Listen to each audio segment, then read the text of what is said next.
જય માતાજી। દરેક વ્યક્તિ પર આ ત્રણ પ્રકારના ઋણ હોય જ છે। સૌથી પહેલું દેવનું ઋણ।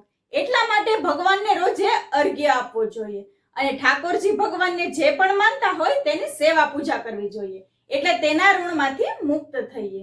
બીજું છે ઋષિ ઋણ, જેને આપણે ગોત્ર કહીએ છીએ। જેમ કે બ્રાહ્મણો આવ્યા હોય અને આપણે કાચો સીધો ભેટ કરીએ અથવા કોઈ દાન ધર્મ કરીએ, એટલે આપણે એ ઋણમાંથી મુક્ત થઈએ છીએ। અને ત્રીજું ઋણ જાણતા પહેલા કમેન્ટમાં જય માતાજી લખી દેજો અને આ વિડીયોને શેર, ફોલો અને એક લાઈક જરૂરથી કરી દેજો। ત્રીજું ઋણ છે માતા પિતાનું।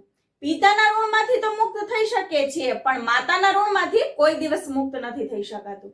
આપણા શરીરનું સંપૂર્ણ લોહી ત્રાસમાં મૂકીને તેનું તર્પણ કરીએ તો પણ માના ઋણમાંથી મુક્ત નથી થઈ શકતા। એટલું બધું મોટું ઋણ માનું જ છે। જો તમે પણ આ વાત માનતા હોય તો કમેન્ટમાં જરૂરથી જણાવજો। જય માતાજી।